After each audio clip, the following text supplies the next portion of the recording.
Welcome, curious minds, to the deep dive. Today, we're plunging headfirst into an event that, well, often gets simplified, right? Epic tales of knights and holy wars.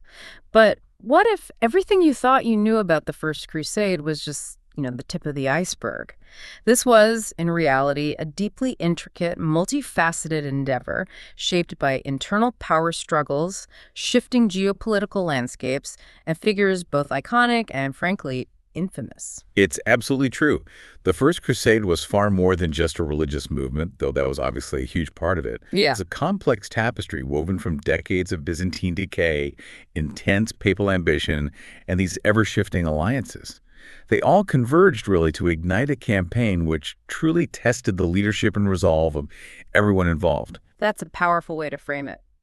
Our mission today, then, is to extract the most important nuggets of knowledge from the Kings and Generals YouTube channel transcript. First Crusade, full story, every battle animated medieval history. We're going to try and uncover the complex geopolitical landscape that set the stage, delve into the key figures who spearheaded the movement, explore the main battles and military tactics employed, and critically, unpack some of the common historical misconceptions surrounding this pivotal quest for control over the Holy Land. Yeah, get ready for some surprising facts and maybe some aha moments, because by the end of this deep dive, you'll hopefully feel truly well-informed about a period of history far more complex and compelling than is commonly understood. It's a period where the stakes were incredibly high for empires, for individuals, and for the very fabric of the medieval world. All right, let's unpack this. Let's set the stage by traveling back to the Byzantine Empire in the early 11th century. The once mighty Eastern Roman Empire, Byzantium, was already showing significant cracks long before the First Crusade even began. What were some of those early signs of decline? Well, the early 11th century saw a series of, frankly, weak and often self-serving emperors. And this consistently chipped away at the empire's strength. Take Constantine VIII. He ruled from 1025 to 1028. Despite being in his late 60s, his short 3-year reign was characterized by personal indulgence hunting, feasting, and the brutal practice of blinding nobles he didn't like. This created rampant factionalism and court intrigues, clearly showing the internal rot. Right. He even tried to play matchmaker on his deathbed. He attempted to marry his daughter Zoe to a capable military commander, Constantine, the Duke of Antioch. But the royal advisors, probably hoping for easier manipulation, they thwarted that.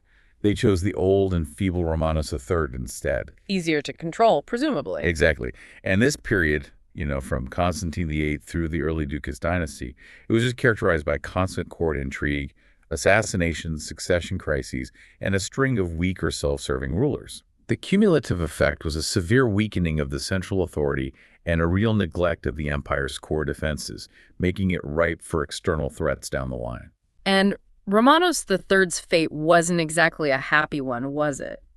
Empress Zoe, clearly not someone to be trifled with, took matters into her own hands in 1034. What happened there? Indeed. Zoe reportedly had Romanos III drowned in his bath and then immediately married her low-born lover, Michael IV. Michael, perhaps wisely fearful of Zoe, confined her. Yet, despite his personal situation, he actually, according to the source, did his best to restore the strength of the empire. He achieved significant economic improvements and even a great victory over the Bulgarians, who had revolted. So some flashes of competence amidst the chaos. Exactly. These often get overlooked in the narrative of just pure imperial decay, but they show that, competence could still emerge, even then. But the instability continued even after Michael IV. His successor, Michael V, who reigned from 1041 to 1042, was the first non-old monarch in half a century, but he seemed to continue that tradition of incompetence you mentioned. Precisely. Michael V's brief, 4-month reign was marked by disastrous decisions. He arrested Harald Hardrada, who would later become the famous King of Norway. He banished his uncle John, and most critically, he exiled his adoptive mother, Empress Zoe. Big mistake. Huge. This sparked a major revolt in the capital. The mob, in a really dramatic display of power, raised Zoe and her sister Theodora as empresses, and Harald Hardrada himself blinded Michael V. So quite the turnaround. Their co-rule was brief. They formed factions almost immediately. And when Theodora took sole reign from 1056, she attempted to centralize power amidst continued court intrigues. Her death marked the end of 189 years of the Macedonian dynasty's rule, naturally leading to a period of intense civil war. So the Macedonian dynasty crumbles, leading to civil war, and in its wake, the Ducas dynasty emerges, which, ironically, only seemed to push the empire further down that path of decline. What were the key decisions of rulers like Constantine X Ducas that really exacerbated this problem? Constantine X Ducas, ruling from 1059 to 1067, might have established a new dynasty, but his actions were pretty catastrophic for the Byzantine military. He purged the court, redistributed gifts and titles to his favored nobles. But crucially, his reign saw the deterioration of the professional army. He decreased army salaries, there was a lack of repairs on the border forts, and an increasing reliance on mercenaries. Not a recipe for stability. Not at all. This systemic weakening of the military would have profound implications for the empire's ability to defend itself later on. On his deathbed, desperate to keep his dynasty in charge, he even forced his wife Eudocia to swear an oath not to remarry and to rule as regent for their son. A desperate measure for a desperate time indeed. And that desperation was palpable, wasn't it? Especially with the looming Seljuk threat. The empire was truly on the ropes. This led to the rise of Romanos V Diogenes in 1068. What was the immediate crisis that brought him to power? By this point, a massive Seljuk raid had sacked Caesarea, penetrating deep into Byzantine territory. It really demonstrated the empire's vulnerability. Empress Eudocia, discovering a plot against her, pragmatically broke her deathbed oath. She recognized the empire's fragility and the critical importance of containing these nomadic raiders. Her choice was stark. She turned to the imprisoned Duke Romanos, a proven military leader, offering him marriage in defense of the empire, or death. Romanos, owing his life to her, accepted. What's striking here is how Romanos immediately set about trying to reverse decades of decline. He really seemed to understand the formidable foe he was up against. He did.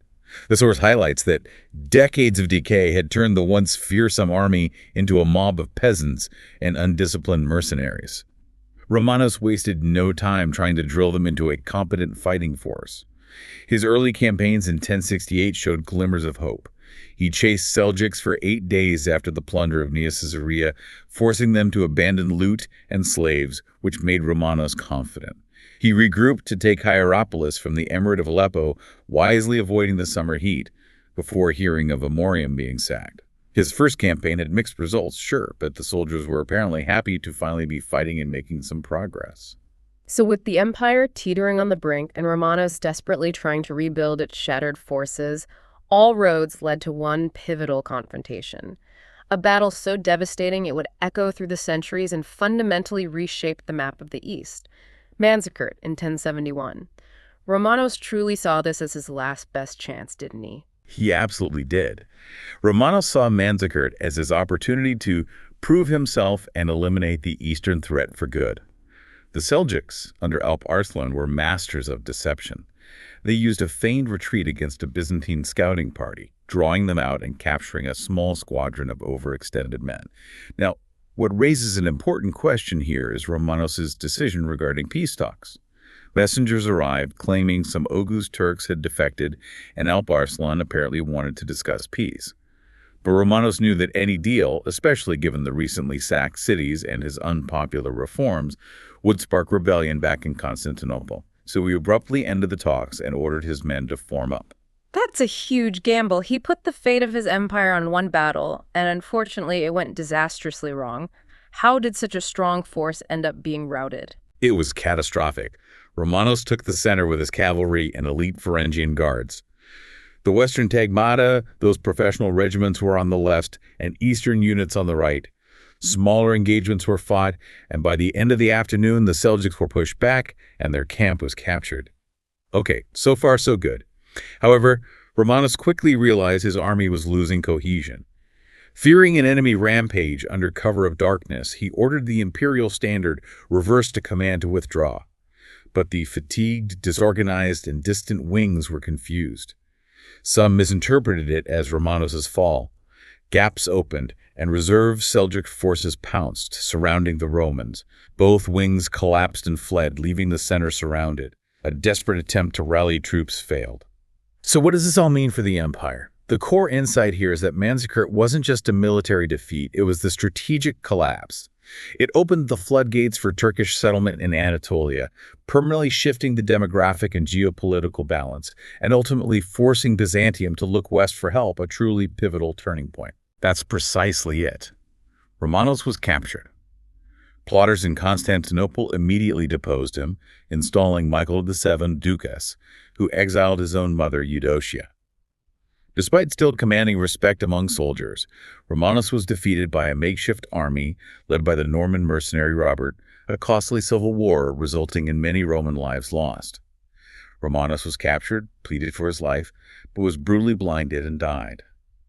After Manzikert, the Seljuks had already broken the eastern defenses and roamed the Anatolian plateau unopposed, though the coastline and walled cities remained secure for a time.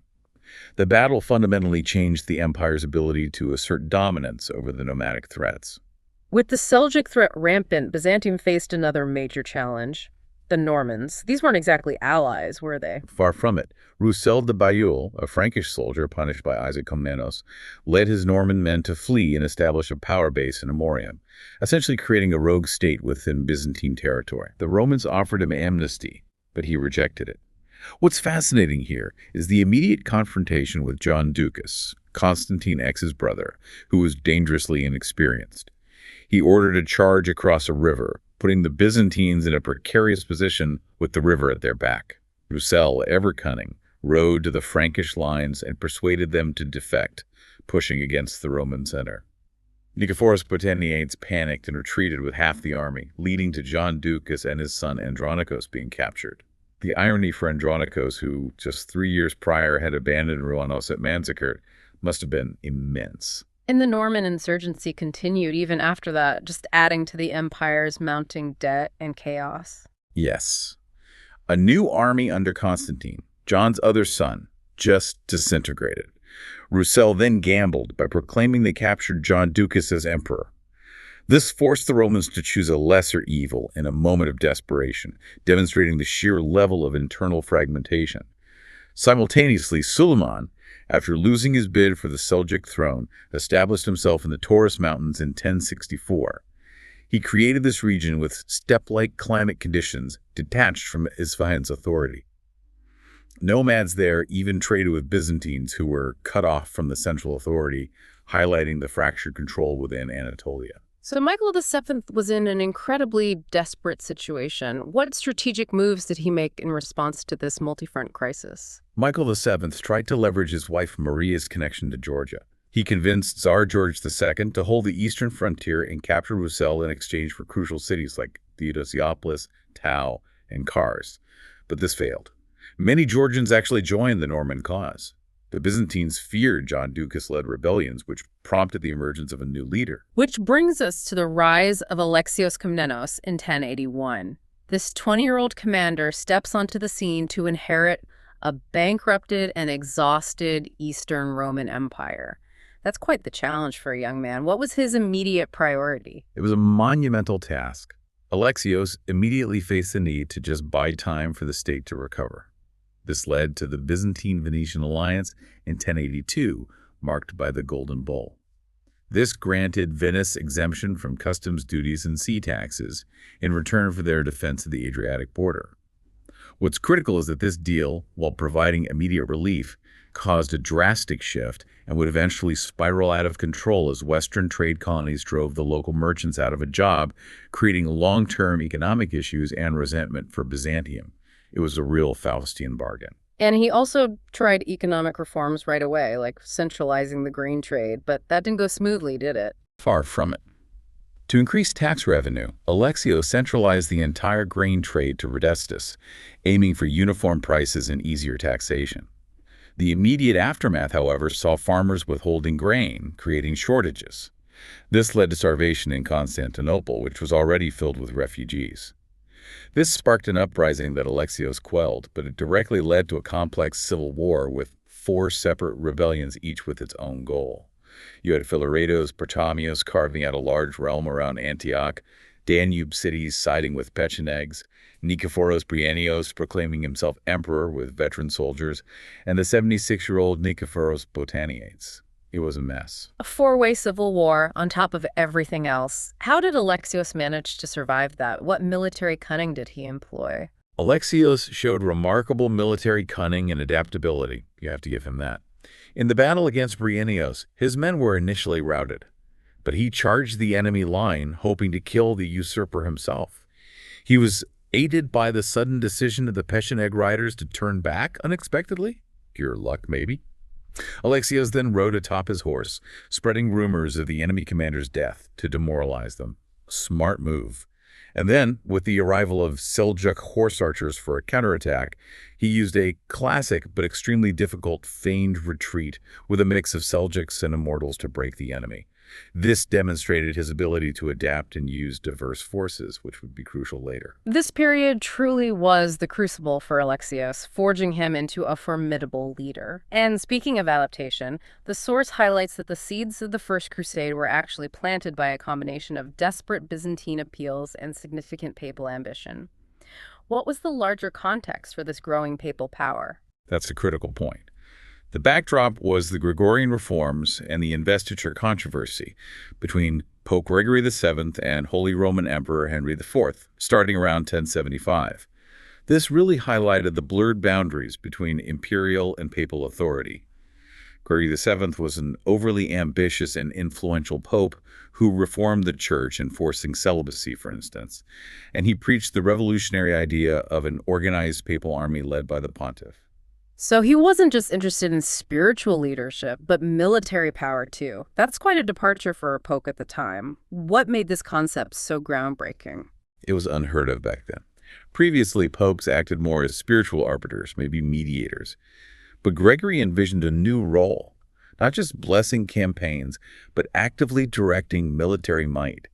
He considered expeditions into Al-Andalus, Muslim Spain, and even aiding the Eastern Roman Empire in retaking lost lands, provided they accept the primacy of the Catholic Church, of course.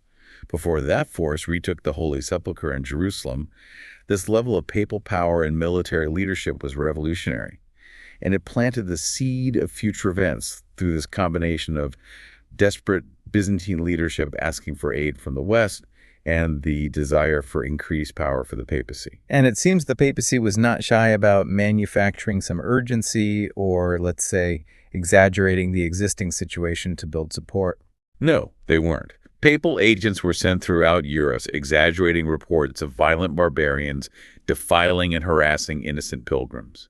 This was despite the fact that, as the source notes, since the Islamic conquest, Islamic authorities had been allowing pilgrims to travel to Jerusalem with relative ease, generally speaking.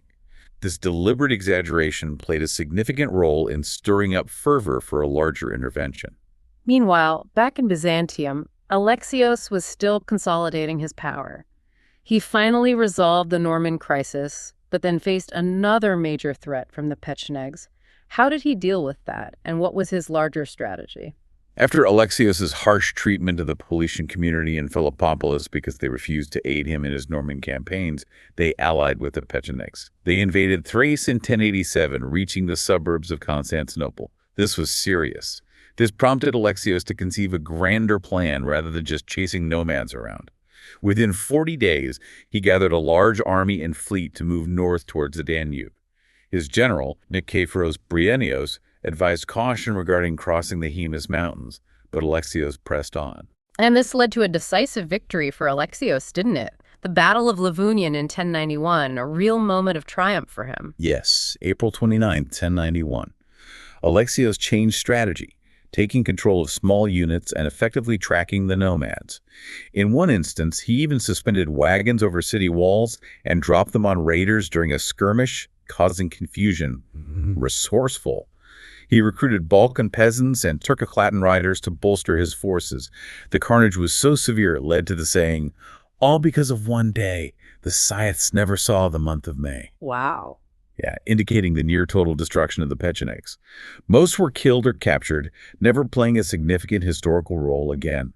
So by 1091, Alexios had usurped the throne of a bankrupted and exhausted Eastern Roman Empire in 1081, fought off Normans and Pechenegs, and restored imperial authority while maintaining friendly relations with the West. He was a formidable leader who had stabilized his empire against incredible odds. So Byzantium is stabilizing, Alexios is consolidating, and Europe, meanwhile, is ripe for a grand adventure. The religious and social climate was perfect for something like a crusade, wasn't it? It truly was. The pagans to the north were gone. The Reconquista in Spain was a source of fear and hope, a sort of ongoing crusade model, and nobles were becoming obsessed with the idea of a just war. This period also saw significant economic and social changes. Lords grew wealthy from 11th century technological and agricultural innovations, meaning more disposable resources. And critically, primogeniture meant older sons inherited the domain, leaving younger sons without a purpose, often turning against each other in internal feuds. This created a large class of landless, ambitious, and often violent younger sons who were looking for opportunities, land, wealth, glory. And the papacy was already testing the waters with earlier endorsements of war, essentially laying the groundwork for what was to come. Exactly. Pope Alexander II in 1063 had sent a papal banner and an indulgence for those who fell in battle against Muslims in Spain, specifically for the siege of Barbastro. And he even sent one to William of Normandy for his conquest of England. So the concept of a religiously sanctioned military campaign with spiritual benefits was already circulating. This set the stage for Urban II, elected in 1088, who was one of the most prominent supporters of the Gregorian reforms. Initially isolated due to his clash with Henry IV, he was energetic, well-spoken, and extremely charismatic. He toured Norman Italy, gathering support, and crucially, even reached out to the Eastern Roman Empire, extending the friendly correspondence with Alexios. This brings us to the Council of Piacenza in March 1095. This must have been a key moment where the Byzantine appeals truly intersected with Urban's ambition. What exactly transpired there? It was a crucial precursor. Alexios's envoys, perhaps reflecting the dire situation after Manzikert and ongoing Turkish incursions, or perhaps exaggerating for impact, it's hard to say for sure, presented reports of violent barbarians defiling and harassing innocent pilgrims. Urban II, in return, promised forgiveness of sins for those who would enter Alexios' service against the Turks. This was, as the source describes it, a small preview before Urban's big grand tour of France. He was gauging the reaction, testing the waters for what was to come, and it seems the response was positive enough to proceed. And to make sure that grand tour would be a success, he needed some serious heavy hitters on board. Who are his most important early supporters? Absolutely. He secured key support from Bishop Adhemar, who became the spiritual leader of the movement, and Count Raymond of Toulouse, who was incredibly wealthy, had already fought Muslims in Iberia, and had even made a pilgrimage to Jerusalem. These figures lent immense credibility and military weight to the burgeoning movement. And then the Council of Clermont, November 17, 1095. This is where it gets really interesting, because Urban II delivers what some call the most influential speech in history. What was the core message of this truly pivotal moment? This is truly the ignition point. Urban II, in full regalia, addressed over 400 listeners. We have 6 accounts of this speech, written after the capture of Jerusalem, mind you, and they differ slightly, but the core message is pretty clear. He spoke of the Turks, a race of Persians who penetrated within the boundaries of Romania, meaning Byzantium overcome them, already victims of 7 battles, killed and captured them, overthrown churches, and have laid waste God's kingdom. He urged his listeners, hastening to the way you must help your brothers living in the Orient, who need your aid, for which they have already cried out many times. And the incentive he offered was truly revolutionary, the indulgence. What exactly made this concept so groundbreaking for the time? How did it fundamentally change the game for motivating such a massive undertaking? This was the game changer indeed. Urban II, vested with that gift from God, granted that if he dies on this expedition for the love of God and his brothers, his sins will surely be forgiven and he will gain a share of eternal life. This wasn't just forgiveness for past sins, it was a promise of salvation for undertaking this specific holy war, a plenary indulgence. What's more, he cleverly redirected existing violence that plagued Europe. Let those who are accustomed to wage private wars wastefully, even against believers, go forth against the infidels. Let those who until recently existed as plunderers be soldiers of Christ. Now let those who formerly contended against brothers and relations rightly fight barbarians. Now let those who recently were hired for a few pieces of silver win their eternal reward. He wasn't just offering salvation, he was offering purpose, a path to both worldly and spiritual gain. He promised, the sorrowful here will be glad there, the poor here will be rich there, and the enemies of the Lord here will be his friends there. Powerful stuff. And he urged no delay, but to prepare money and expenses for the journey after winter. Absolutely. And Urban didn't stop there. He embarked on a grand tour for the next 13 months, visiting dozens of cities across France, saving the biggest cities for special occasions like Christmas or Easter. This continuous preaching further spread the message and fervor, igniting a popular movement that would soon burst forth in an unprecedented and perhaps unexpected way. And burst forth it did, perhaps not quite in the way Urban initially intended. The fervor he ignited led to what's now known as the People's Crusade, a true mix of zeal, folly, and tragedy. At the heart of this was the incredibly charismatic Peter the Hermit. What made him such a powerful figure? Peter was a phenomenon. The source describes him as an extremely charismatic preacher who claimed to have visited Jerusalem and recounted vivid, emotional stories of the Holy Land. His influence was immense. Even the hairs of his mule were torn out as though they were relics, indicating the level of veneration he commanded among the common people. This widespread frenzy was fueled by more than just his words, though. You're talking about the signs and omens and the very real threat of plague that gripped Europe, right? That must have created an apocalyptic atmosphere. It absolutely did. Some said that the Holy Roman Emperor Charlemagne had come back from the dead. People were seeing signs everywhere. People disfigured and tattooed themselves, claiming miracles and divine signs. But a major contributor to the widespread frenzy was the ongoing series of plagues, with over 40 mentions between 1092 and 1095, according to the source. This created an apocalyptic atmosphere, driving many to seek salvation and maybe a new life through pilgrimage, or what they believed was a holy war. It's crucial to note that while some definitely embarked for materialistic reasons, this was very much the exception rather than the norm. Most were driven by genuine, albeit often misguided, faith. But then, tragically, that fervor took a horrifying turn with the Jewish massacres in the spring of 1096, even before these groups had left Europe. To think this level of brutality happened before they even left Europe, it really challenges any simple narrative of noble purpose, doesn't it? It absolutely does. This is a really dark chapter. Even before crossing the Rhine, this twisted idea spread. Do we need to travel to distant lands in the East to attack the enemies of God when there are Jews right before our eyes, a race that is the greatest enemy of God? We've got it all backwards. This anti-Semitic fury was fueled by a growing impatience among the Crusaders, as apparently children asked if each new city was Jerusalem. They were eager. Some German nobles, obsessed with the promise of indulgence, further exploited this for their own gain. The core insight here is how quickly mass fervor, unchecked and unorganized, can descend into horrific violence and utter self-destruction, setting a grim precedent for the entire movement. And Count Emicho of Leiningen really epitomized this, didn't he? What was his role in these atrocities? He did. Emicho tattooed a cross on himself, proclaimed himself the last emperor who would unite East and West, and planned on wiping out Judaism. His well-equipped and well-organized army unleashed a wave of violence. In Speyer on May 3, 1096, they stormed the synagogue. But the bishop protected the Jewish populace, resulting in only 11 of them killed. A rare act of intervention, thankfully. The protection was unfortunately rare. In Worms, over 800 Jews were massacred. In Mainz, the local archbishop sheltered Jews for a massive amount of money. But after a 2-day siege, some citizens opened the gates, seen by the Crusaders as a miracle. 1,014 of them died in a single day. Just horrific numbers. And the horror spread even further across the region. Yes.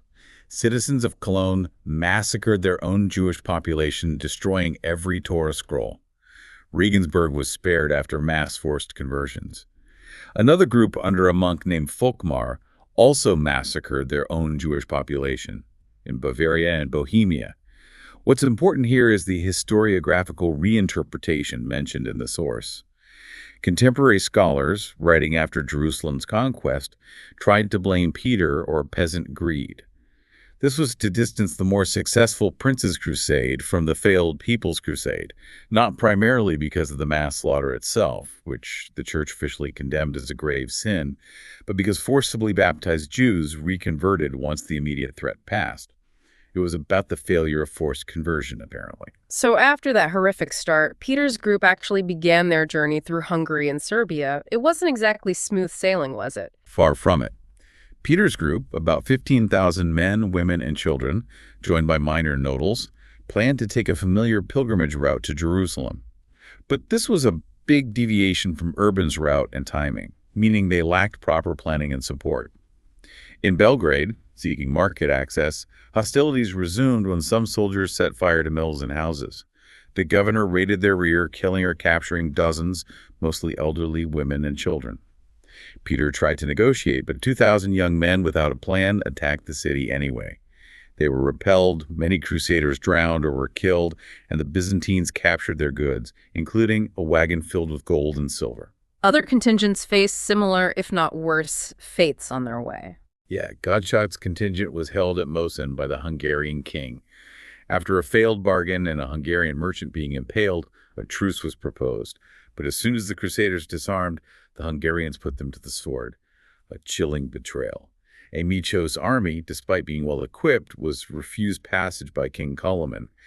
They besieged the capital and devastated the countryside, but suffered a routing defeat despite opening 2 breaches in the walls. Just disaster after disaster. All these fragmented groups, having endured so much, finally began to arrive in Constantinople.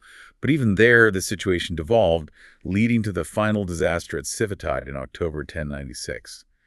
What happened when they met Alexios? Peter finally met Walter Sandovar's contingent, and Alexios, who was apparently instantly impressed by the charismatic hermit, despite the People's Crusade's chaotic reputation. The Crusader numbers were significant, but only about 500 knights and a few thousand footmen remained. The rest had been lost along the way. Alexios, sensing the volatile nature of the force, advised them to wait for reinforcements outside the city walls. This was seen as a grave insult by people who had traveled so far, leading to more looting. Anna Komnena's Alexiad recorded that the Christians behaved abominably. They sacked and burned palaces of the city and stole the lead from church roofs, showing their disregard for their supposed Byzantine allies. So Alexios, seeing the chaos and insubordination, quickly ferried them across the Bosphorus to Civitate to get them out of his capital. Smart move. Exactly. He provided supplies, attempting to manage them. But while Peter was away negotiating, a Turkish spy fed the Crusaders false information that Nicaea had fallen and Crusaders were already dividing loot. This sparked a rash decision. Despite internal divisions, the fighting men deployed in 6 divisions towards Nicaea, leaving women, children, and the sick behind in Civitate. It was a perfectly executed Turkish trap. And the massacre that followed sounds absolutely horrifying. What was the human cost of this folly? It was devastating. Mounted knights initially took down hundreds, but the Turks quickly targeted their horses, leading to a massacre of the dismounted, heavily armored knights. Only a few hundred survived. Walter Sandovar died with 7 arrows in him. The remainder were chased back to Civitate. Camp followers lit bonfires, a desperate signal, but the situation was hopeless. Tens of thousands ran for their lives, many of them drowned or were killed, but most were captured. Those who refused to convert were taken to Antioch, Aleppo, and as far as Khorasan to be sold into slavery. A mere 3,000 held out in a ruined castle, and Alexios, despite his disdain, sent his fleet to rescue this fragment. Anna Komnena's description, though perhaps exaggerated for effect, conveys the absolute scale of the defeat. When they gathered the remains, they heaped up a mountain of considerable height and depth and width, so huge was the mass of bones. The Peasants' Crusade left a bitter taste in Emperor Alexios' mouth, but he was still determined to carry out his plan. But now with a much clearer understanding of who he was dealing with, and perhaps less patience. So, the People's Crusade was a tragic, unmitigated disaster that actually solidified Alexios' determination. And then came the Prince's Crusade, a much more organized and formidable military power. They were initially directed to a strategic rendezvous at Dyrrhachium. Correct. Byzantine officials and interpreters were stationed there, reflecting Alexios's methodical planning this time around. However, Hugh of Vermandois, one of the first major princes, had an ill-fated journey. Most of his fleet was sunk during the treacherous Adriatic crossing. He was found shipwrecked near Dyrrhachium and escorted to Alexios. This immediate dependence on Alexios kind of set a strange precedent, didn't it? Yeah, definitely. And then there's Godfrey of Bouillon, Duke of Lorraine, a name many people recognize from the First Crusade. He had a fascinating background, didn't he? Fighting for the Holy Roman Emperor against the papacy. How did he fund his participation? Indeed.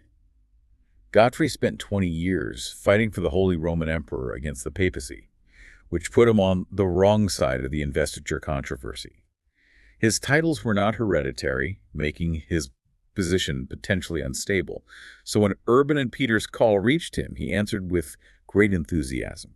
He funded his expedition by selling most of his estates, mortgaging his castle, Bouillon, to the Bishop of Liege, and, quite controversially, extorting many Jewish citizens to equip his formidable army, which included his brother Baldwin. To avoid the papacy's direct influence, he chose the land route via Hungary, similar to the People's Crusade. King Coloman was given Godfrey's brother as hostage to secure passage. His army maintained high discipline with a strict warning that anyone defying Godfrey would be killed. That discipline must have been a stark contrast to the People's Crusade. How was his arrival in Byzantine territory, and what were the first signs of friction with Alexios? It was a huge contrast. He was reunited with his brother and entered the sacked city of Belgrade by November. At Nish, Byzantine escorts ensured his army was well fed with generous supplies, showing Alexios's continued attempts at hospitality and control.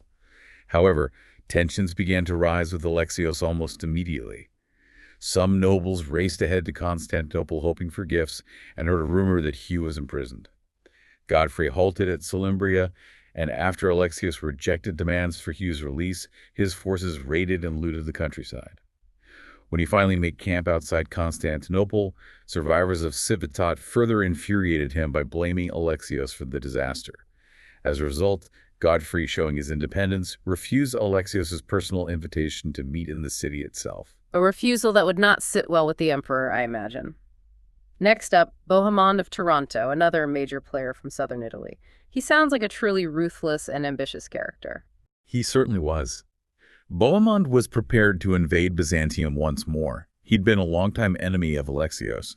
He famously tore off his expensive garment and cut it into crosses for his men, a very public display to gather warriors under a religious pretext. His strategy was to land at multiple points along the Adriatic coast, meeting at Valona, and he instructed his men not to plunder the countryside and claim only as much food as they needed. This was a show of discipline designed to impress or maybe deceive Alexios. What's crucial here is that he feigned illness, sending his nephew Tancred ahead. But Bohemond himself eventually swore an oath to Alexios, promising to return conquered Byzantine lands. This oath, and its later breaking, would become a major point of contention and a symbol of Byzantine Latin mistrust. And then there's Raymond of Toulouse, described as the most powerful and pious of the Crusade leaders. How did he fare, and what was his initial relationship with Alexios? Raymond's forces pillaged along the way, indicating that even the pious leaders had their pragmatic or perhaps undisciplined side. Fearing losing leadership of the crusade, he raced ahead to Constantinople, leaving a leaderless army, which naturally began pillaging in his wake. Raymond met Alexios and, unlike Godfrey initially, promised to return all lands, swearing an oath. This commitment to the emperor, at least initially, set him apart from some of the other leaders and gave Alexios some hope for future cooperation. What about the other leaders, like the Roberts and Stephen of Blois? How did their journeys unfold? Robert of Flanders had a smooth, uneventful journey to Constantinople, except for one vassal losing a naval battle after sailing off-route. Minor incident. Robert of Normandy and Stephen of Blois, on the other hand, waited until spring, leading to mass desertion among their ranks as people grew impatient. They eventually received a warm welcome in Constantinople, with Stephen writing to his wife that Alexios's gifts were far greater than her father's. This highlights Alexios' continued efforts to appease and support the Crusaders, seeing them as potential, if difficult, allies, despite the obvious tensions. So despite all the individual journeys and tensions, the Byzantine logistical support sounds pretty impressive. Siftat even became a major supply hub, allowing them to gather a truly massive force. It was phenomenal, really. The combined Crusader force assembled at Civitat was fully stocked with supplies and constantly receiving more goods from the Byzantine merchants, which were sold at a fixed and fair price by the state. This wasn't charity, it was strategic support and control. Despite all the losses from starvation, skirmishes, disease, shipwreck, and above all desertion that the earlier groups faced, Byzantium kept up with the logistical demands. It demonstrated that their level of determination and preparation matched that of the Crusaders, at least initially. Alexios also provided his trusted general Tatikios and 2,000 Byzantine infantry to accompany the force, offering crucial imperial guidance and a vital bridge between the two distinct cultures. This brings us to the First Crusade's first major objective, the Siege of Nicaea from May to June 1097. What made the city such a formidable target, and why was it so important? Right, the majority of the army moved through cleared Roman roads marked with crosses towards Nicaea, reaching it on May 6th. Nicaea had massive fortifications built by Emperor Hadrian and consistently repaired over centuries. We're talking walls stretching 5 kilometers, 10 meters tall, with 117 towers, each 17 meters tall. It also had a double ditch, 4 gates, and bordered the Ascanian Lake. Turkish marksmen had previously repelled Byzantine efforts. Its symbolic importance as the site of the First Ecumenical Council had a deep impact on all Christians, and seeing the mutilated remnants of the People's Crusade around its walls only strengthened the Crusaders' resolve for revenge. Kilyaslan, the Seljuk Sultan, must have been utterly surprised by the scale of this force. What was his miscalculation? He made a critical miscalculation indeed. Confident in Nicaea's strength, he left his family and treasury there to go fight Danishman rivals. He clearly thought the Crusaders were just another disorganized raiding party like the People's Crusade. He rushed back on May 14th after realizing the Crusader force was several times larger than the one he defeated earlier. Oops. Initial assaults by the Crusaders failed against the strong walls. Spies revealed the Sultan's proximity, prompting messages to Raymond to hurry and position himself at the south gate to complete the encirclement of the city. And then came the first real battle with the Turks during the Prince's Crusade. How did that engagement play out? About 10,000 Turks charged Raymond's Provençal detachment. The exhausted Franks held the line, with Raymond in the vanguard and Bishop Admar delivering his first battlefield oration promising eternal life and victory. Very dramatic. Godfrey and Robert of Flanders arrived to relieve the Provençals. By June 3, all Crusaders joined the camp. They formed a council, created a shared treasury, and built siege engines. But things didn't go smoothly. A protective ram called the Fox collapsed, killing 20 men, and siege ladders also failed due to the masterful architecture. It was clear this would be a difficult siege. So it sounds like the Crusaders were struggling with the fortifications. How did Nicaea finally fall? Was it a direct assault? Not entirely. Byzantine naval support was key. Alexios had a small fleet dragged over mountains quite a feat to the Ascanian Lake. This cut off Nicaea's water supply route and allowed him to control the lake. Kilyaslan's wife was even captured trying to flee by ship, but it was Byzantine diplomacy that ultimately prevailed. The Byzantine official Budamites entered the garrison, basically promising a massacre by the Crusaders if they didn't surrender to the emperor instead. The deal was accepted, and the Seljuk defenders were secretly ferried off to Pelicanum, where Alexios gave them gifts and offered rewards to defect. Very clever. That's incredibly strategic, preventing a bloody sack and preserving the city. But how did the Crusaders react to that? I can imagine there was some resentment. There was considerable resentment, yeah. The sack of Nicaea was prevented, which was good for Alexios, and prisoners from the People's Crusade were liberated, which was a bonus. Alexios spent a fortune ensuring that the interests of the Crusaders aligned with his. But some Crusaders were offended by the disparity in the rewards, feeling they weren't compensated enough for their efforts. Others were upset that rewards were even given for what they saw as a purely religious movement. And the biggest complaint came from the fact that only small groups were allowed in Nicaea to observe and pray, denying them the glory of a triumphant entry and sack. This sowed seeds of distrust. Tancred, notably, was the only major leader who didn't swear an oath to Alexios, and he refused again, even demanding Alexios accompany the Crusaders to Antioch. Meanwhile, Alexios wisely put his imperial army and navy under his brother-in-law John Ducas to recover coastal provinces and deal with Seljuk Bey, who threatened supply lines to Antioch. This was strategically sound, securing his rear and supply routes, even if some Latins felt abandoned by their Byzantine allies. So, with Nicaea taken, the Crusader army faced the arduous march through Anatolia, which truly tested their mettle. They divided their host for this, didn't they, to manage the immense numbers? Yes. The army split into two halves for the crossing. The vanguard, led by Bohemond, Robert of Normandy, and Tancred, and the main host, with Godfrey, Raymond, and Hugh. Riders communicated constantly between them. The vanguard numbered around 4,500 mounted warriors and 20,000 infantry, plus non-combatants, while the second force was at least twice as large. This was an enormous logistical challenge, even divided. And the Seljuks were waiting, determined to avenge Nicaea. What kind of force were they bringing to bear? Absolutely. Kilij Arslan convinced his rivals, the Turkic Danishmends, to combine their armies, forming a force of maybe 10,000 to 15,000 steppe riders. They were equipped with leather armor, piercing swords, and crucially, recurved bows with an effective range of 50 to 60 meters. Their expertise in riding and terrain knowledge was the deadly combination that had crushed the Byzantines at Manzikert. However, unlike other nomads, the Seljuks in Anatolia apparently lacked enough horses for remounts, which meant they sacrificed consistent speed or endurance, making them potentially vulnerable in prolonged engagements. This set the stage for the Battle of Dorylaeum, which sounds like another pivotal clash where the Crusaders nearly faced another Manzikert. All right. On June 30th, Seljuk scouts were spotted. The Crusader vanguard made camp and alerted the Second Army, then marched the next morning, imagining themselves as a Roman legion. A bit optimistic, perhaps. Kilij Arslan employed a feigned retreat, a classic nomadic tactic. Bohemond and Robert of Normandy gathered 3,000 knights and charged, fighting for an hour. The light cavalry overwhelmed the Latin nobility, pushing them back to a makeshift camp where some dug trenches for defense. Hundreds of Crusaders caught between the armies were captured or killed. It looked bad. How did the Crusaders manage to turn the tide in such a desperate situation? What was the turning point? Bohemond and Robert showed incredible leadership here.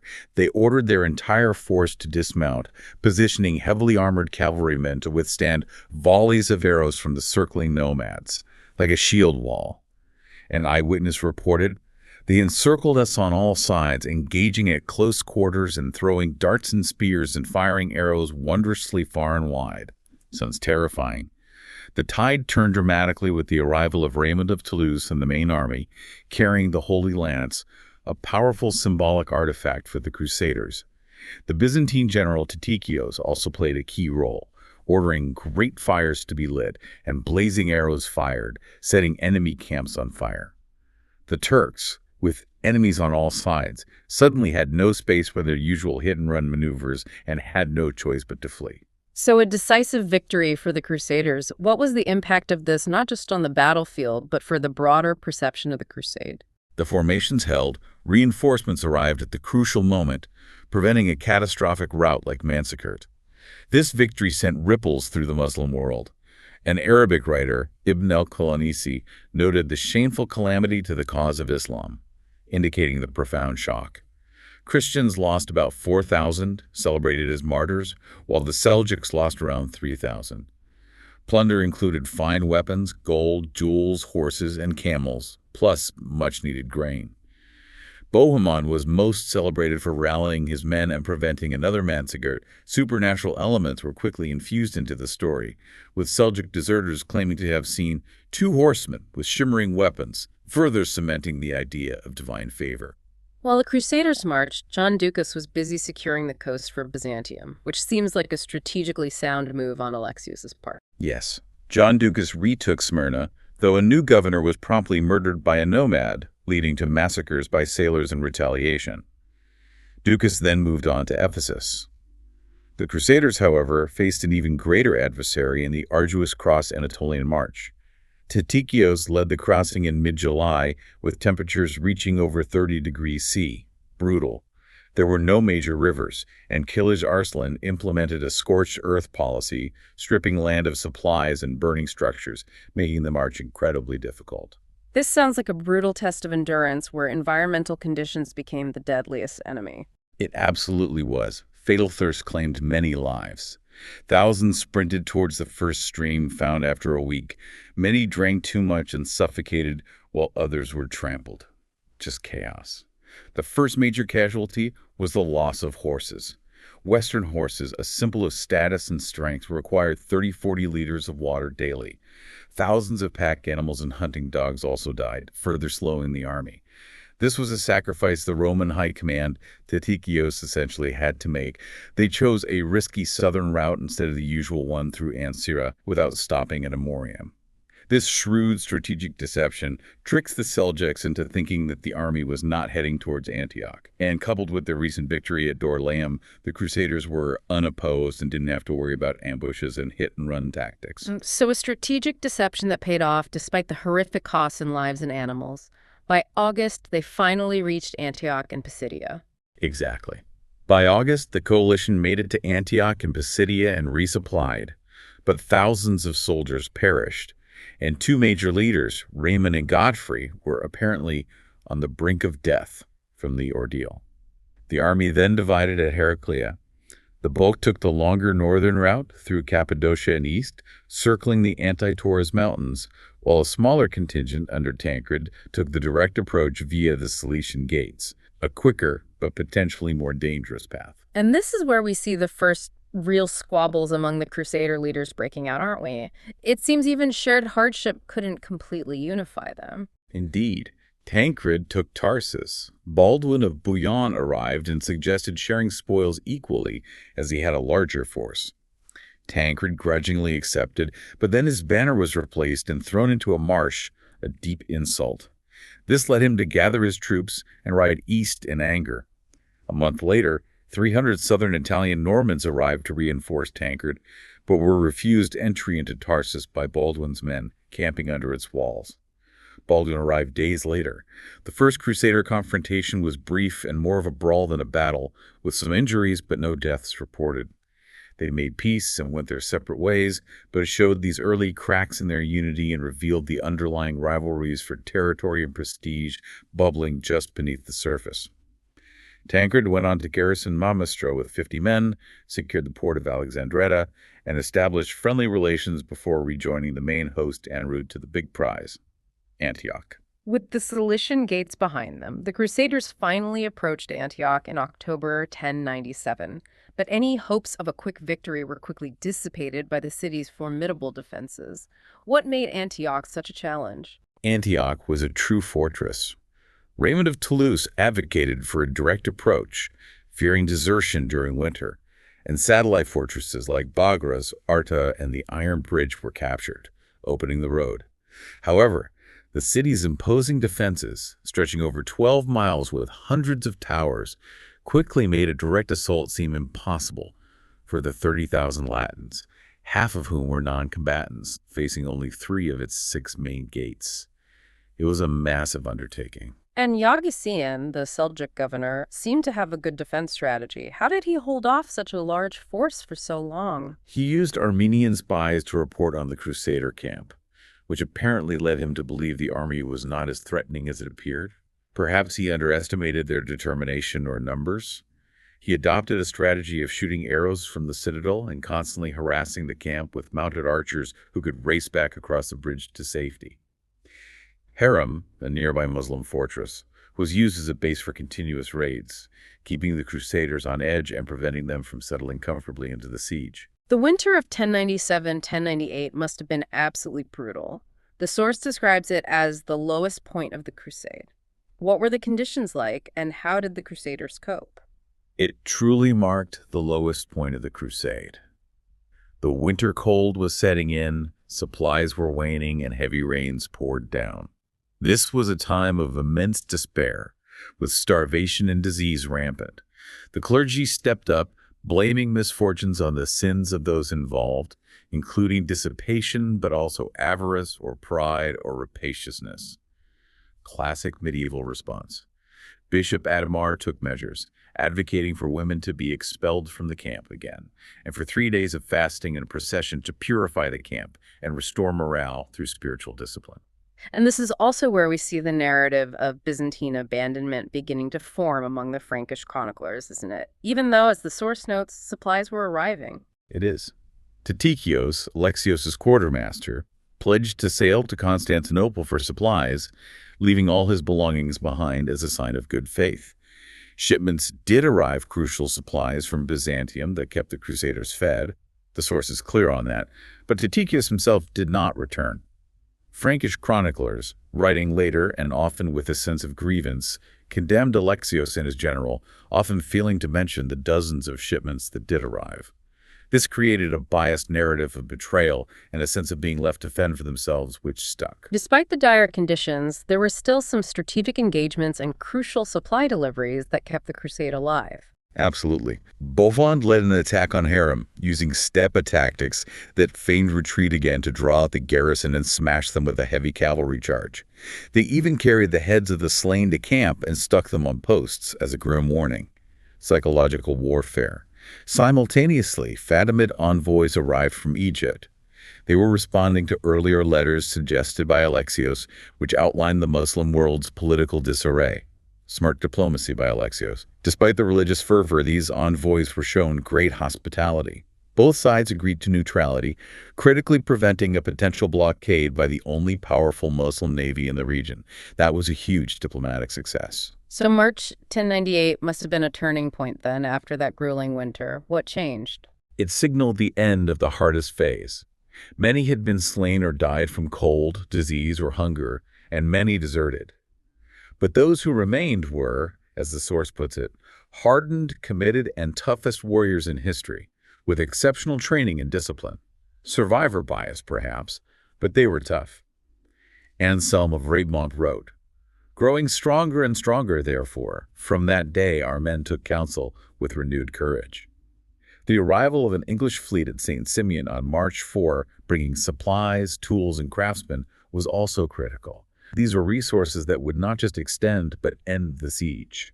Even with those supplies, the Crusaders still faced ambushes and fierce resistance. Yes, Bohemond and Raymond were chosen to escort heavy supplies from the port, accompanied by 60 knights and 500 infantry.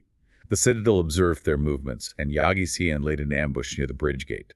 On March 7, Seljuks charged a vulnerable gap. Chroniclers reported 1,500 losses on each side, substantially reducing the garrison's strength, but also hurting the Crusaders. The Crusader banner of Bishop Adhemar was even taken and flown atop Antioch's walls, a direct taunt to the besiegers. Morale blow. It sounds like the Muslim world around Antioch was surprisingly fragmented and disinterested in helping the city. That must have been a huge advantage for the Crusaders. That's a key insight into why the Crusade succeeded despite the odds. Emissaries sent to Tripoli revealed a truly fragmented Islamic world. Antioch's neighbors were largely unconcerned about its fate and treated Latins with great hospitality. This internal disunity among Muslim forces was a significant factor in the Crusades' progress, preventing a unified front against them. Meanwhile, Baldwin of Bouillon had already established his county of Edessa, securing a foothold further east, demonstrating the Crusaders' ability to carve out their own territories even while the main siege dragged on. And then Bohemond, ever the schemer, came up with a plan to take the city from within through a betrayal. He did. Bohemond made contact with Firuz, a Christian convert to Islam guarding one of the southeastern towers, the Tower of the Two Sisters. Apparently, Firuz felt slighted by Yaghi. Firuz could speak Greek, enabling intelligence exchange via an Armenian merchant. Bohemond, seizing the moment, demanded that if he took the city, it would be his. Raymond agreed, but with the stipulation that Antioch would be returned to Alexios if the emperor came to aid them preserving some semblance of their oath, at least on paper. The council kept the plan secret to prevent desertion, though Stephen of Blois deserted anyway under the pretext of illness, abandoning his oath and becoming infamous for it. And then, on the night of June 3rd, 1098, the attack. What happened as they scaled the walls? 700 Crusaders departed to fool defenders with the diversionary movement, returning around 3 a.m. to the slopes above the Gate of St. George. Burdened by equipment, some fell, but miraculously no watchman appeared. 60 men, including Bohemond himself, reached the top, stealthily killing the guards. A postern gate was opened for the remaining 600. Bohemond sounded his bugle, signaling the general assault, and the sack of Antioch began. The accounts of the sack are truly horrifying, aren't they? The source calls it one of the most atrocious acts committed in the medieval era. They are grim. While Godfrey and Robert rushed to secure the citadel, a widespread slaughter began throughout the city. Chroniclers recorded, all the streets of the city on every side were full of corpses, so that no one could endure to be there because of the stench, nor could anyone walk along the narrow paths of the city except over the corpses of the dead. Terror. No one was spared. Christians, Muslims, men, women, children, and elders. Indiscriminate. The attack on the citadel, however, failed, leaving an isolated pocket of defenders with access to the Iron Gate. Yagisian escaped, but died shortly after. And then, almost immediately, the besiegers became the besieged. Kerboga's massive army arrived shortly after the city fell, replacing Yagisian's son in the citadel and showing his true intentions for the city. Exactly. Kerboga's army replaced Yagisian's son in the citadel, solidifying his control and making it clear he wasn't there to help the previous defenders. He then destroyed La Muhammadi, the only remaining Crusader fortification outside the city, completely trapping the Crusaders inside Antioch. The tables turned completely. A desperate famine set in. Godfrey lost 200 men attempting a raid. Tancred returned with 6 Seljuk heads, demonstrating their continued desperate struggle. Henry of Esch repelled climbers trying to scale the walls. Crusaders boiled animal skins and woodland plants to survive as their numbers dwindled rapidly from starvation and disease. But then, a truly remarkable event, the discovery of the Holy Lands, which seems to have sparked a powerful, if temporary, revival of morale. On June 10th, a peasant, Peter Bartholomew, claimed visions that the spear which pierced Jesus on the cross was buried under the Basilica of St. Peter in Antioch. Bishop Ademar was skeptical, reportedly having seen a Holy Lance relic in Constantinople already, but Raymond believed, or perhaps chose to believe, and commissioned 12 men to excavate. And they did indeed find a spearhead. The clergy seized on this, using it and the appearance of a comet to rally the starving, desperate soldiers, boosting morale dramatically. Trapped and starving, the Latins decided on a bold strategy to sally out and attack Kerboga's much larger army head-on. Bohemond was elected commander-in-chief. Men fasted 3 days, shared bread and wine in a religious ceremony, and marched out on June 28, 1098. The army, some 20,000 including non-combatants, was divided into 4 contingents, ready for a seemingly suicidal battle. So, what does this all mean for Alexios and the Byzantine Crusader relationship? This is where the goodwill really ends, isn't it? What's the nuance behind Alexios' decision to turn back? This raises an important question about historical blame and the conflicting narratives, you're right. Back in June 1098, Alexios was leading an army in Anatolia and met Stephen of Blois, the deserter from Antioch at Philomelium. Stephen reported the situation was hopeless, advising Alexios to abandon the cause. Latin sources later denounced both as cowards. However, the nuance, according to the source, is that Alexios never intended to march as far as Antioch due to the logistical challenges, end quote, and the understanding that Antioch was primarily a Latin target, not a core Byzantine one at that moment. He could offer little more than continuous naval supply. But reports that Bohemond intended to keep Antioch, breaking his oath, infuriated the Byzantine court, ending their goodwill and starting a new phase, in the Crusade, one of open mistrust and hostility. Stephen, for his part, was chastised back in France as a coward and embarrassment for his desertion. That makes a lot of sense. The Byzantines weren't necessarily betraying them from their perspective, but had different strategic objectives and were simply tired of broken promises. Now, with Antioch taken, the internal strife among the Crusaders intensified alongside the march to Jerusalem. It seems their initial unity was really starting to fracture. What contributed to this breakdown? It was a complex web of factors. The crusade began with half a dozen branches from different parts of Europe, hundreds initially, held together by this complicated system of oaths of fealty. However, this structure eroded significantly over time. Wealth disparity between the leaders was a factor, sure, but more importantly, the mounting death toll as a result of battles, weather, famine, and disease, which killed an enormous number of the Latins, meant many followers lost their original liege lords and were free of their oaths.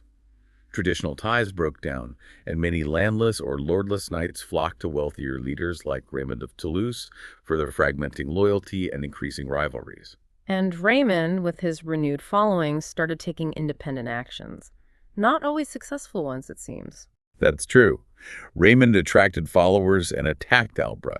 He accepted the local Muslim ruler's lordship, but then, shockingly, reenacted the terrifying chapters of the People Crusade by slaughtering thousands of Muslims who refused his forced conversion.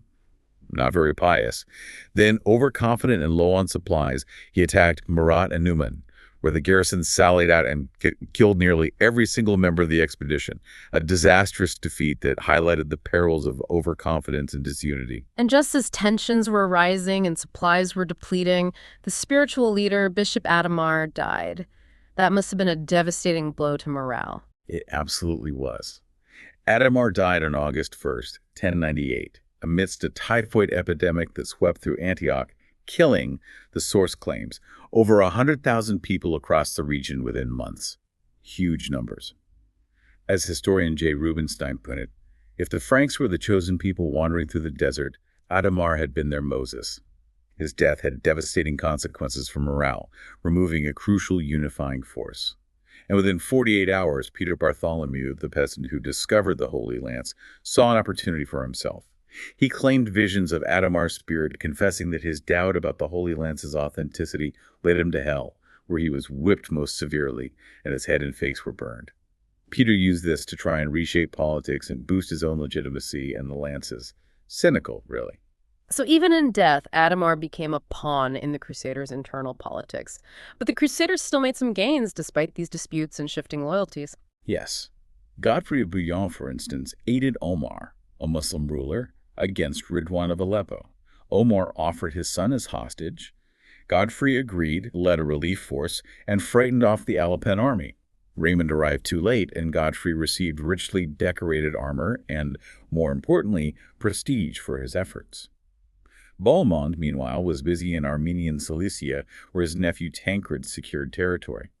The princes even sent a letter to Urban II, imploring him to come and lead the crusade in person, arguing Antioch was where the name of Christian first originated. Urban never came, of course. The Provençals, led by Raymond's faction, still believed captured land should return to Alexios, but they took control of Antioch anyway, even appointing a Latin bishop to prevent rivals from seizing it, cementing a Latin presence and further angering Byzantium. This set up another brutal siege, Murat on Numan, in November 1098, a chance for revenge after Raymond's earlier defeat there. Raymond and Robert of Flanders marched to Murat, joined by Bohemond seeking revenge. The city lacked Antioch's geographical advantages, but had formidable walls and a dry moat. The haughty citizens railed at our leaders, infuriating the Crusaders, who rashly stormed the walls with only 2 ladders. A rash decision, as the source puts it. They then encircled the city to starve it out, but their supplies were dwindling, leading to severe famine among the besiegers too. An eyewitness recounted, "It grieves me to report that in the ensuing famine one could see more than 10,000 men scattered like cattle in the field, scratching and looking, trying to find grains." Desperate times. So facing starvation, they resorted to new, desperate tactics to take the city. They did. After terms were rejected, they filled the moat and dug underneath the walls to undermine them. Mining tactics. Fighting raged for hours as Crusaders struggled for the ramparts. Some apparently jumped to their doom in the chaos.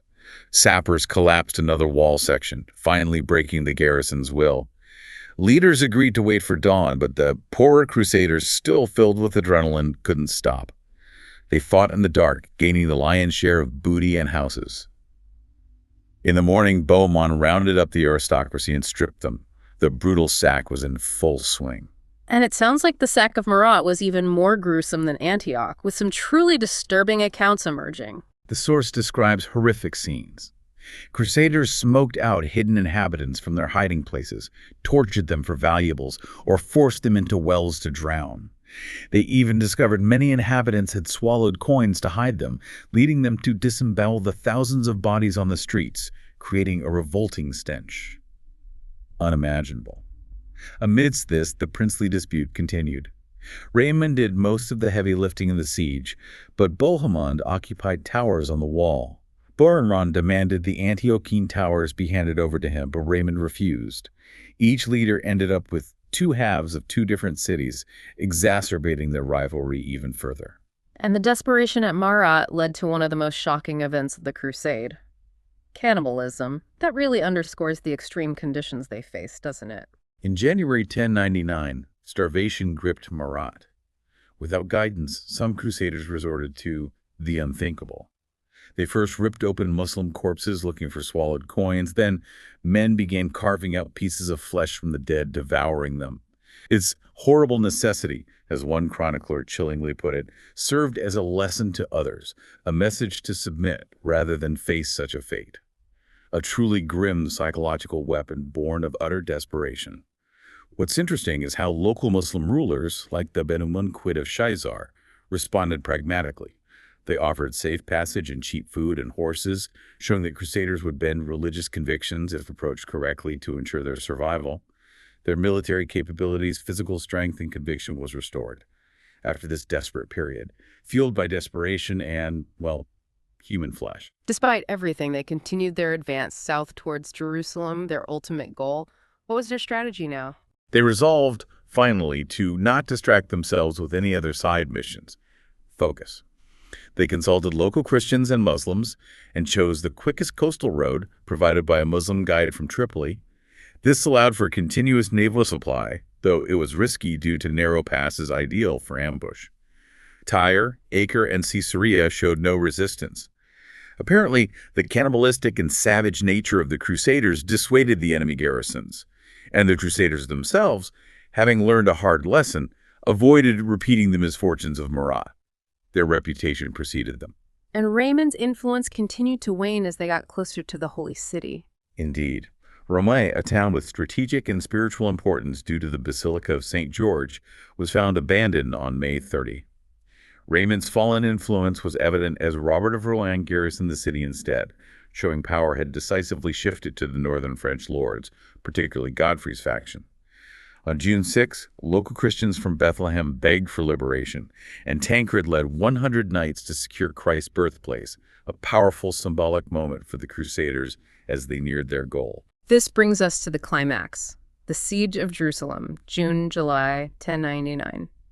What preparations had the Fatimids made, and what was the state of the Crusader forces at this point? The Fatimid garrison commander, Iftikhar ad-Dawla, prepared diligently for the siege. He expelled most Christians from the city, poisoned nearby wells, and filled cisterns within the walls, leaving the Crusaders without immediate water sources. A classic defensive move. Despite this, the Crusader resolve had never been stronger. Tancred, on the Mount of Olives, famously gazing at the Lord's sepulchre, reportedly said he would willingly have given his life there and then. The Latins had maybe 1,300 knights and 12,000 soldiers left, a force that, despite their hardened nature, still struggled with cohesion and leadership divisions. Godfrey, Robert of Flanders, and Tancred besieged from the north, while Raymond of Toulouse camped before the Tower of David, then relocated to the Zion Gate, reflecting the ongoing internal divisions in command even at this final stage. Water scarcity must have been a huge challenge for the besiegers. How did they manage to survive?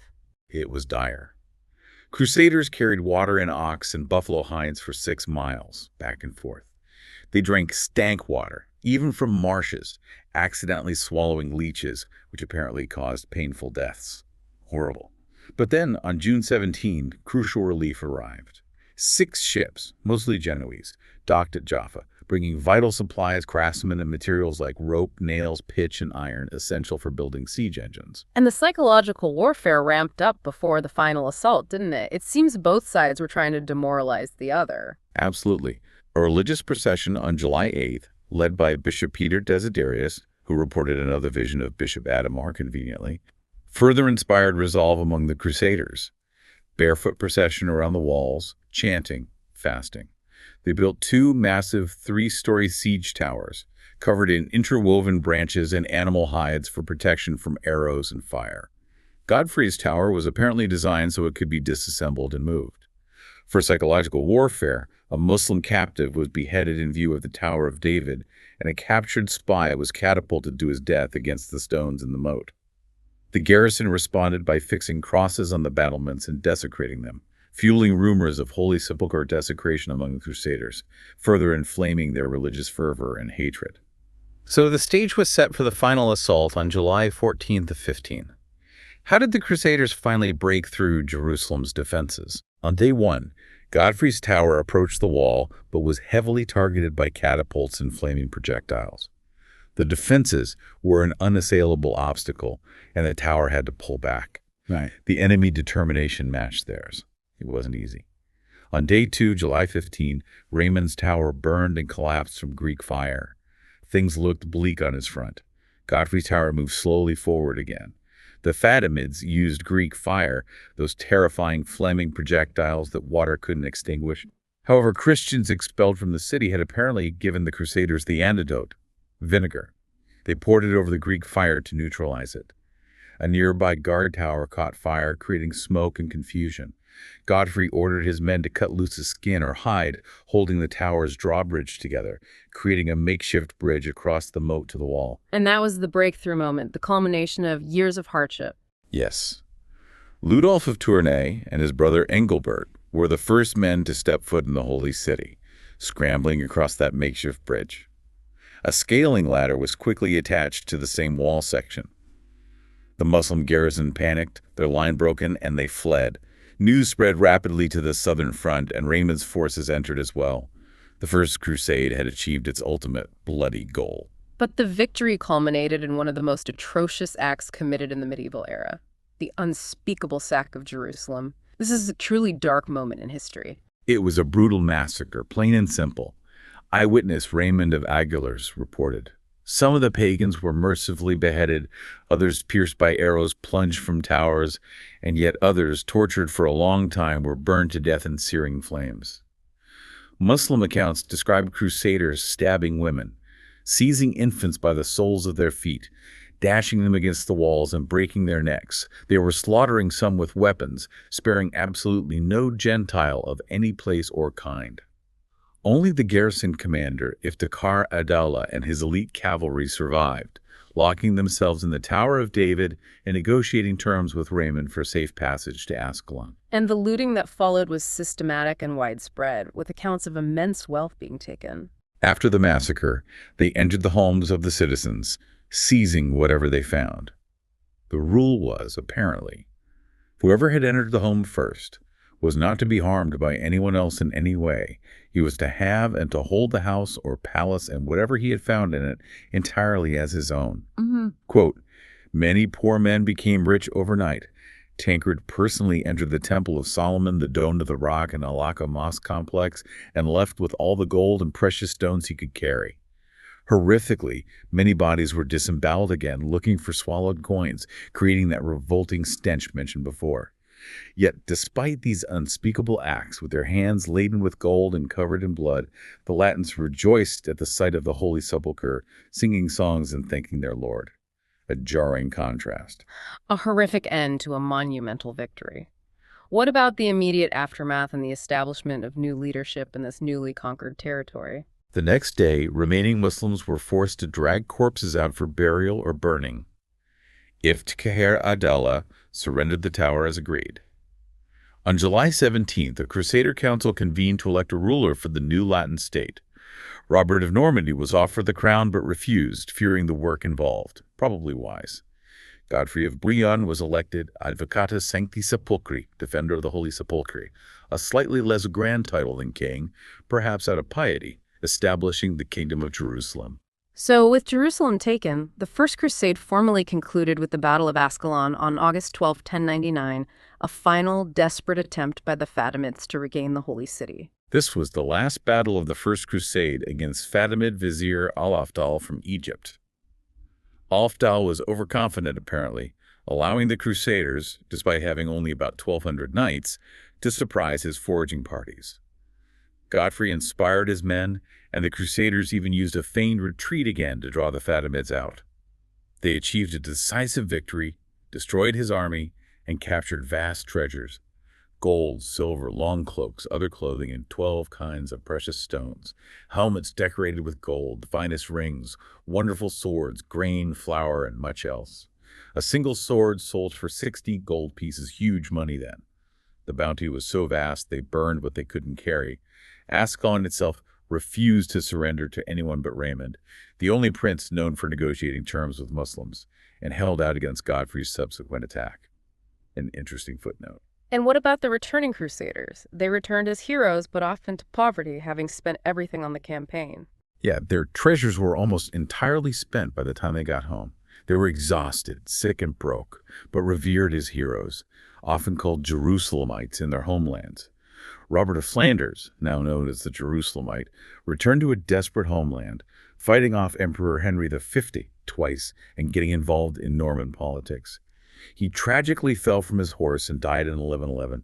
Robert of Normandy, captured by his brother Henry I of England, died in the Tower of London in 1134, reportedly regretting refusing the crown of Jerusalem. Desertion, like that of Hugh of Vermandois and Stephen of Blois, who fled Antioch, led to excommunication and overwhelming public shame, which actually prompted a new third wave of Latin armies to respond to the renewed call for aid in the Holy Land, the Crusade of 1101. It's clear from the source that the First Crusade didn't just neatly end with the capture of Jerusalem. It emphasizes that not a single of the main characters was brought to the conclusion of their story. The story kept unfolding. That's a crucial historiographical point the source makes. Raymond was scorned and his power diminished. Alexios still expected his promises fulfilled, especially Antioch. Godfrey was still an unproven ruler. Bohemond continued squabbling, and the Fatimids and Seljuks remained unresolved threats. This complexity leads to what the source calls the often forgotten chapter of the Crusade of 1101, triggered by Crusaders returning home and spreading tales that inspired many more to make pilgrimage and join the cause, often with disastrous results. So the story continues with the Crusade of 1101 and shifting power dynamics. We see Pisan involvement right away, don't we? Yes. Archbishop Dagobert of Pisa, seeing an opportunity for his republic, led a fleet of 120 ships in autumn 1099, plundering Byzantine islands like Corfu and Kefalonia.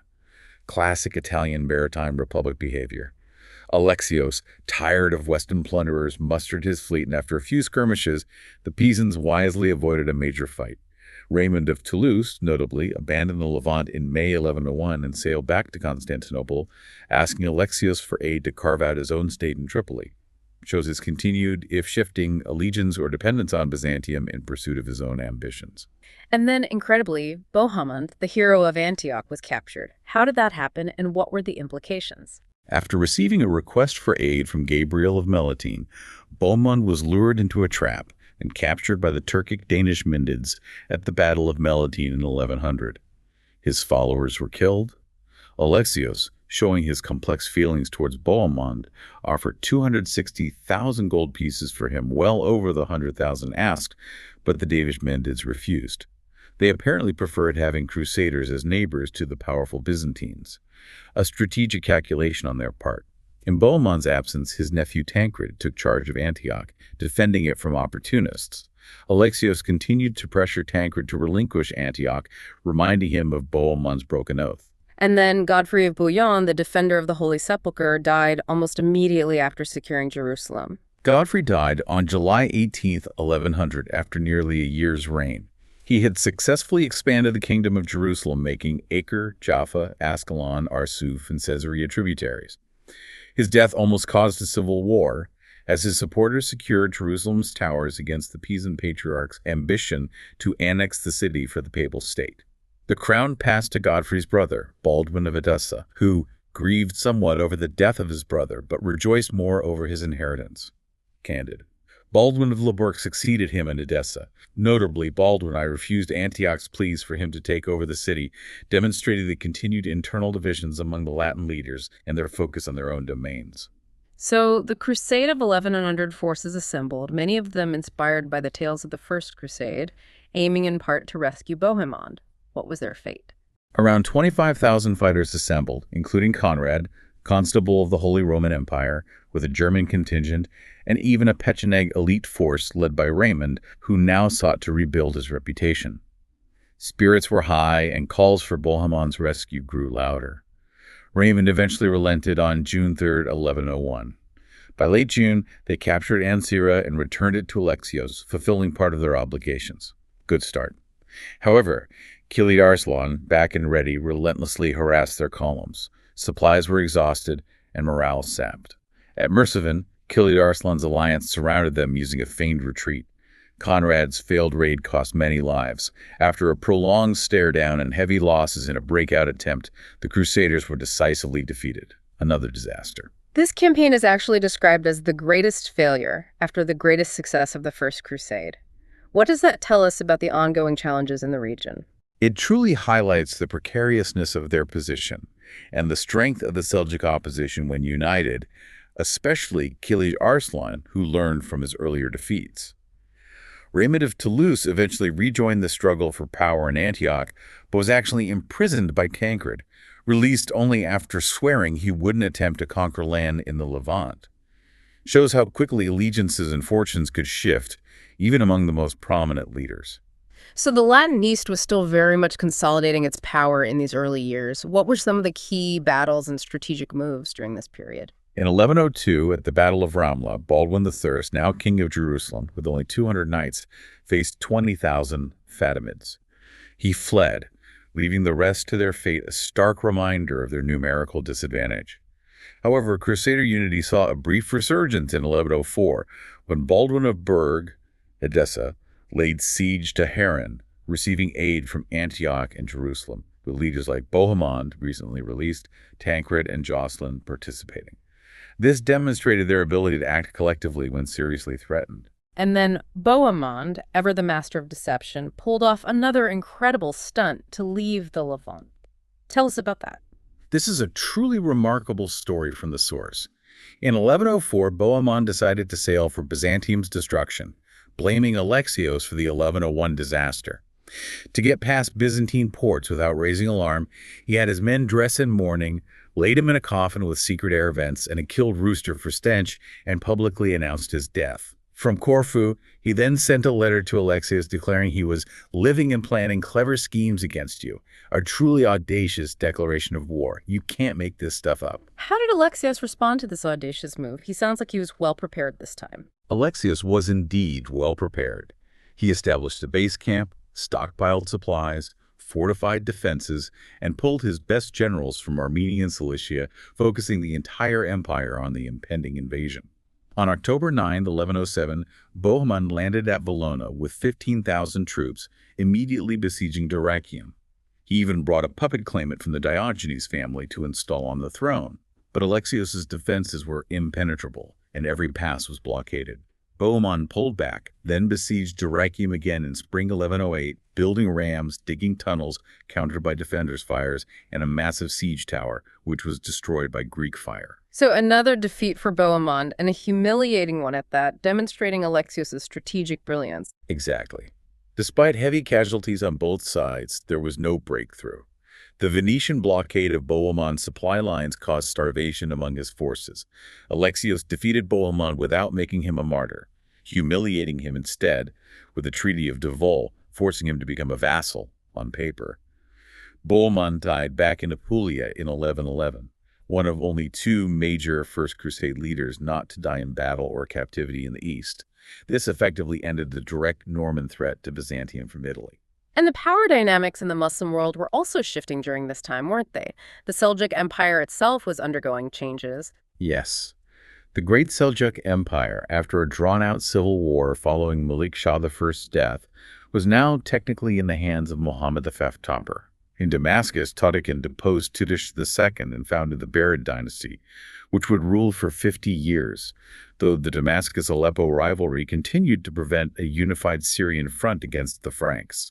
The death of Raymond of Toulouse in 1105 from injuries besieging Tripoli was a significant loss of Alexios's substantial investment in making him a vassal, as Raymond had been the Byzantine emperor's most consistent, if self-serving, ally among the Crusader leaders. Tancred, however, continued to rack up victories for the Latin states while Bohemond was away. Yes, Tancred was very active as regent of Antioch.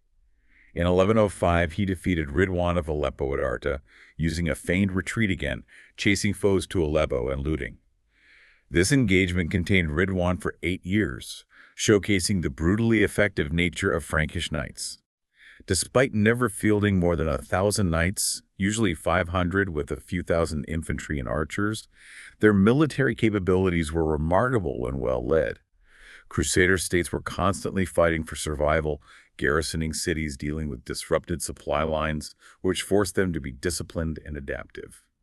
The capture of Tripoli in 1109 was another significant gain for the Crusaders, further expanding their territory, wasn't it? On July 12, 1109, Crusaders, supported by the Genoese fleet, captured Tripoli after a long siege started by Raymond. William Jordan, Count of Cerdon, died from injuries, leaving Raymond's son Bertrand as sole ruler. Bertrand owed allegiance to both Jerusalem and Constantinople, reflecting the complex feudal ties. Tancred's influence diminished further after Jocelyn, Courtenay, and Baldwin of Burgh were ransomed in 1107 and 1108, as their return shifted the balance of power among the northern Latin lords. And further Crusader expansion continued in 1110. It seems they were truly digging in and here to stay. Baldwin of Burgh repelled a Mosul siege of Edessa. Baldwin I, king of Jerusalem, with Genoese and Pisan naval help, sacked Beirut, killing most inhabitants, further cementing their control of the vital coastline. Alexios, meanwhile, was still active diplomatically, playing the Italian republics off each other. He signed a deal with Pisa to try and alienate his Venetian allies and aim for a full restoration of the Eastern Roman Empire. The Pisan archbishop was exiled from Jerusalem, making Pisa an ideal ally for Alexios against Venice. Negotiations stalled, though, and Venice resented the deal. Alexios, now an old man facing renewed Seljuk incursions, strategically tried to delay a Venetian invasion of Dalmatia, buying time as always. This all culminated in what might be considered the First Jihad in 1111, a concerted Muslim effort to push back the Crusaders. Yeah, Seljuk Sultan Tapar appointed Muhammad of Mosul to lead a large force, maybe 8,000 to 10,000, from Upper Mesopotamia. News shocked Crusaders and regional powers. Aleppo's Atabeg al-Baba sought alliances. The Crusader unity in response was remarkable. Baldwin of Jerusalem, Pons of Tripoli, Raymond's successor, Roger of Salerno, Antioch regent after Tancred, and Baldwin of Edessa formed a coalition. At Cesar, pursuit captured Hama and camped. Baldwin's army, perhaps up to 10,700 strong, burned Cesar to deny Muhammad resources. Muhammad employed skirmishing tactics, but Crusader resolve prevailed in a long standoff. Damascus eventually joined Muhammad, but his forces were demoralized by the Franks' resilience, and he eventually retreated without a major battle. So this was a clear message, wasn't it? That despite their internal rivalries and relatively small numbers, the Crusaders were a permanent fixture. It absolutely was. The Battle of Cesar was a clear message. Despite their rivalries, low numbers, and limited resources, the Crusaders preferred Latin neighbors to Islamic or Byzantine ones, and were here to stay. This established a new, enduring reality in the Levant. Baldwin of Burgh also moved against Armenian principalities, consolidating Edessa. Baldwin I of Jerusalem rescued Jaffa, pushed into Jordan, establishing outposts like Montreal. He also constructed castles in Aqaba on the Red Sea, securing caravan routes and surveying Egyptian movements, and began constructing Scandaline Castle to blockade Tyre. Very strategic expansion. Both Baldwin of Jerusalem and Alexius Komnenos, these two central figures who saw the crusade begin and unfold, faced their final campaigns and their end around the same time, bringing an end to their long, intertwined stories. Baldwin of Jerusalem fell seriously ill in late 1116. On his deathbed, he ordered debts paid and distributed wealth, showing his pragmatism even at the very end. Alexios, tired of waiting for someone else to finish the job, mustered an army in 1116 to reconquer Anatolia, aiming for Iconium, a testament to his lifelong ambition to restore Byzantine glory, even as an old man. He captured smaller fortresses and rescued captives, facing Malik Shah, a Seljuk Sultan of Rum, in ambush at Philemelian, where he won a tactical victory but couldn't press on. Alexios is lauded rightly for his clergy and monetary reforms, successful defense against Normans, Pechenegs, and Seljuks, and reconquest of western Anatolia despite numerous assassination attempts. Both Latin and Greek sources generally agree few rulers were as devoted to their state and people as he was. He died in 1118. And Baldwin of Jerusalem's story comes to an end in March 1118 as well, marking the close of an era for the Crusader states. He miraculously recovered in early 1117, allowing for one last expedition. He launched an ambitious raid against the Fatimids into the Nile Delta, reaching Farama. But an old kidney wound from 1103 reopened, and he died within days on the journey back, securing the succession for his cousin Baldwin of Laborc, Baldwin II, before passing. Their long and complex stories, intricately woven with the fate of the First Crusade and its immediate aftermath, finally concluded around the same time. Wow, what a journey. What we've explored today is clearly not a simple linear narrative, is it? It's a complex, interconnected tapestry of ambition, desperation, faith, and let's be honest, brutal realities. From the crumbling Byzantine Empire to the zealous Crusader bands and the pragmatic, often ruthless shifts of the Latin East, the First Crusade was truly a product of its time, a time of immense change and conflict. It's a period that really resists easy categorization, filled with contradictions. The same religious fervor that inspired these grand campaigns also fueled horrific massacres. And the strategic brilliance of some leaders was often undercut by the personal greed and destructive rivalries of others. It's messy. So, considering all the internal strife among the Crusaders themselves, the overwhelming odds they face, and the constant threat from multiple powerful enemies across the region, what single factor do you think was most crucial in allowing the First Crusade to succeed, where so many other endeavors against the Seljuks and Fatimids had previously failed? How did this bizarre mixture of political opportunism, religious fervor, and sheer military prowess manage to carve out a Latin presence in the East that would endure in some form for centuries? It's a question that invites further thought and understanding, proving, yet again, that history is never as simple as it seems.